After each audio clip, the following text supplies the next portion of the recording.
My name is Claire and this is my channel, Woodshed Theory.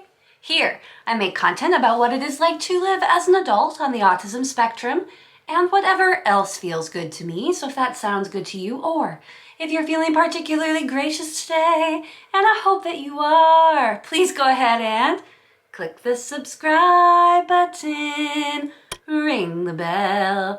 I almost forgot to mention that I put out videos 3 times a week. Click the like, click the like. Friends, it's my goal to get to 5,000 subscribers by Christmas or the new year.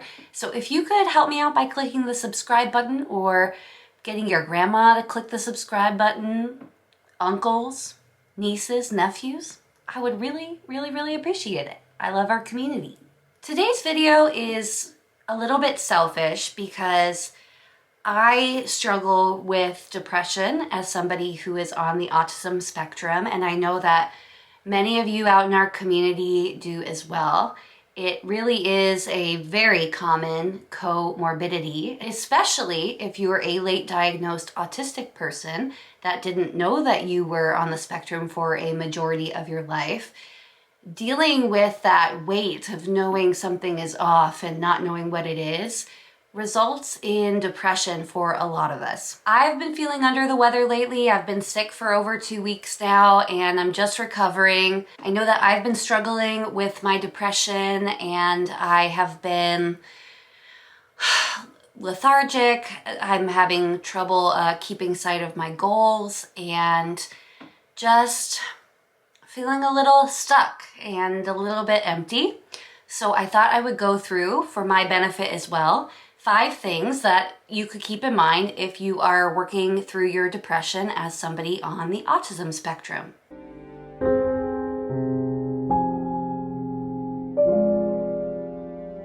The first thing I think that is so important if you're struggling with your depression and you are ASD or have autism spectrum disorder, I would definitely say is take your meds.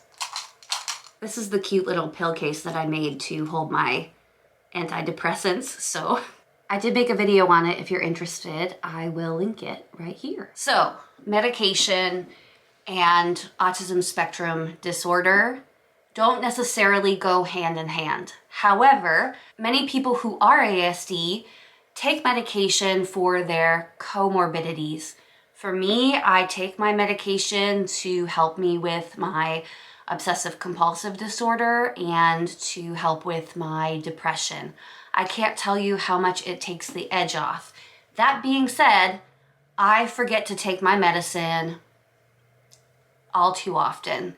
From this most current time being over this illness that I've had, any change that I have in schedule, health, anything like that, I will probably forget to take my medication, and it's not good. My medication really helps me. It helps me to function better. It gives me a clearer mind. It helps me to reach out to the world around me, to process things better, and it is just so important for me to be taking my medication. And I know that I'm gonna get comments on this video that say, well, medication's not for me, I've tried it. That's completely fine. But if you are a person who is under the care of a psychiatrist and that psychiatrists have given you medication and you find that it's working for you, please take your medication. This is your reminder. It will help with your depression in so many ways, and it is so important. There's no shame in taking medication. It is so good for so many people, and I wish that I had been open to taking medication long before I was diagnosed with OCD or autism spectrum disorder, because I know it would have helped me in a lot of ways that were so needed at that time, and I was so anti-medication.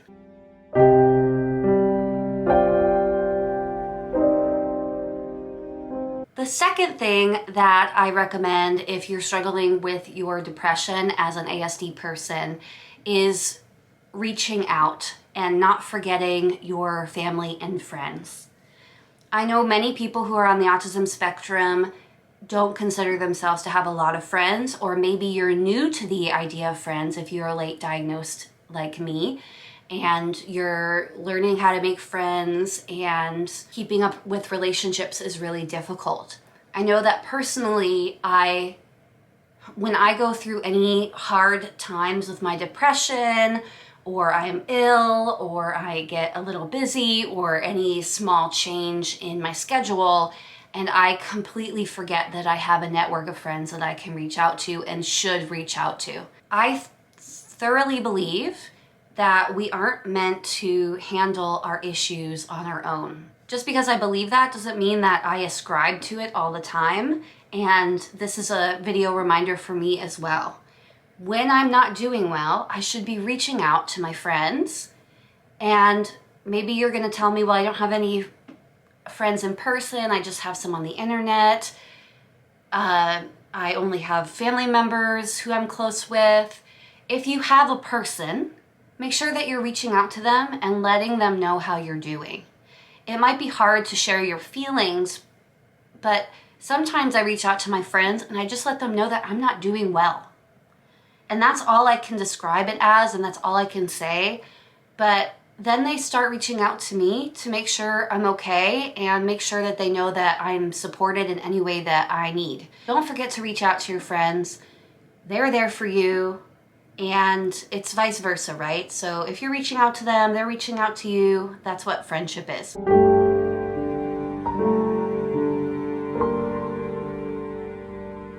The third thing I was thinking about that's helpful with depression when you're on the autism spectrum is making a self-care schedule. This includes things like eating, showering, and exercising. These are things that, for me, they can go out the window when I'm not feeling well and when I'm struggling with my depression.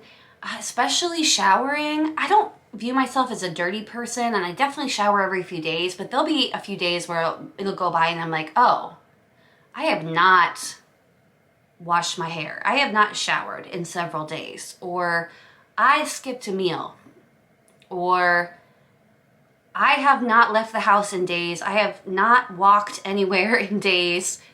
Maybe I should do that. So my advice to you is, because you're having issues with depression, it's totally normal to forget to take care of yourself. Executive function goes out the window. So even for the basic things in life, like eating, showering, sleeping, make those things a priority. If you have to write a list out, if you have to write a schedule out so that you remember to do those things, that's okay. You're in a depression and you're not going to remember to do the important things. So giving yourself reminders to take care of yourself is super important.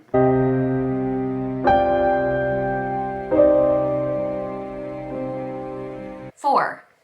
This one's kind of amalgamous, but it's identifying your sticking points.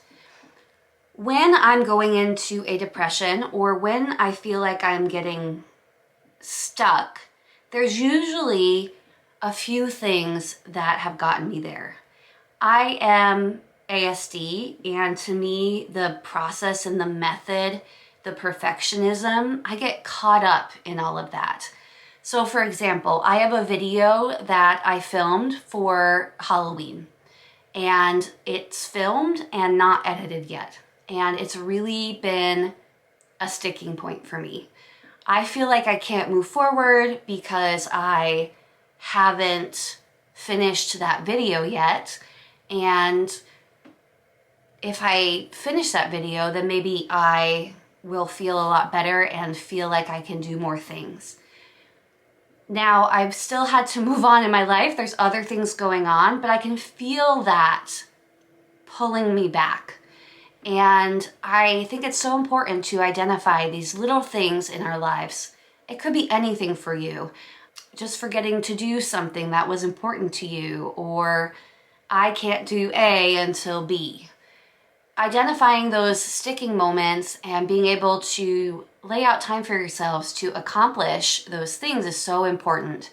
And it will really help you with your mood.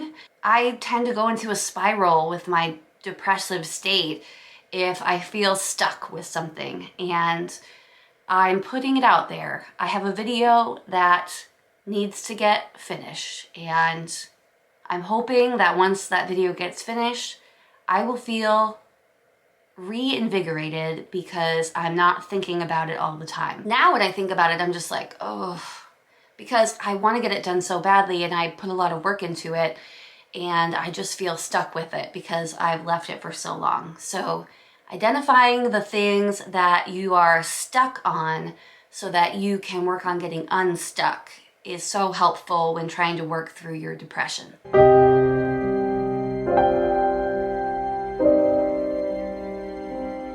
Fifth and final advice, tip, thing that helps with depression for me is to plan something.